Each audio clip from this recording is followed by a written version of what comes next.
Thank you so much.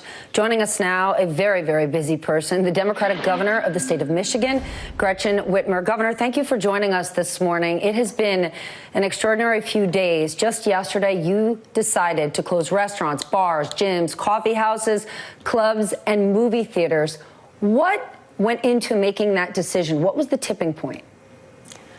Well, let me just start with this. You know, all of these decisions that you see governors making across the country on both sides of the aisle, frankly, are they weigh heavily on us, knowing that when we close the restaurants to dine in and we close all the bars, that it is going to mean that people are going to lose their jobs and a lot of businesses are really going to struggle. We know this. But at the end of the day, we have to make decisions based on the best science, the best facts, and what is in the best interest of the public health. And places of mass congregation are where this virus continues to spread.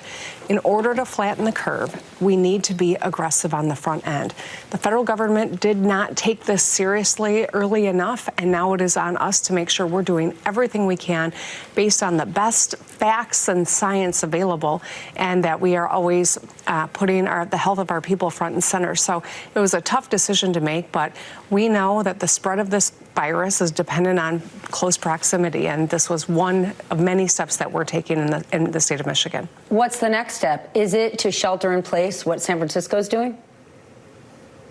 Well, you know what, we're not prepared to announce anything like that yet, but I will say this. Yesterday, I issued an executive order on extending unemployment so that we can draw down more federal resources to help people who are really going to struggle in this moment. Last week, I shut schools very early on in the process, and I think a lot of people were wondering if that was the right thing to do, but in the days since, we've seen a lot of school employees test positive for the coronavirus. We've had a 5-year-old child in Michigan test positive for the coronavirus. So the fact that anyone thinks that there's a segment of our population that is not vulnerable is wrong. Every one of us has to proceed as though we are carrying the virus, and that's why we all need to do our part. Not congregating, washing our hands, not greeting one another in the traditional fashion of shaking a hand, and keeping that 6-foot social distancing. It's really important for all of us, for our health, but also for our economy. Extending unemployment benefits, will that be available to all of those restaurant and bar workers that were basically put out of work yesterday? And will those benefits be 100%? Because normally unemployment benefits are just a portion. That's right. You know, we in Michigan, unfortunately, in recent years, the leaders, my predecessors, took unemployment benefits back from 26 weeks to 20 weeks.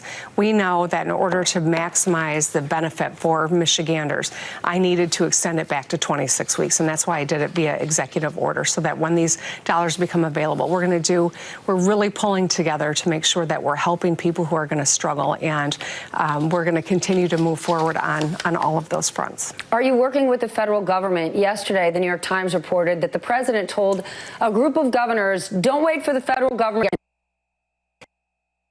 Get them first. What's your reaction to that? Because it's much different than the federal response during Ebola. Well, this has to be all hands on deck, cutting red tape, moving as quickly as we possibly can, and being aggressive and smart about our reaction. And so to hear the leader of the federal government tell us to work around the federal government because it's too slow is just, it's kind of mind-boggling, to be honest. We are pulling out all the stops here in Michigan. We've got businesses here in Michigan that are redoubling their efforts to make sure that we're able to access all of the kinds of equipment that we need. But we need the federal government to work. We need respirators and ventilators and personal protection equipment. We need more test kits and the resources to process those test kits in a quick, expedited manner. Can you and get we're not them? Different than any other state. Can you get them without federal support? No, we need federal support. Like I said, we're pulling out all the stops and reaching out to our partners in the private sector, and we're going to do everything we can to supplement. But it's not to the exclusion of federal support. We need the federal government to ramp up and to get this done. Governor, thank you so much. I really appreciate you joining me this morning. Stay healthy.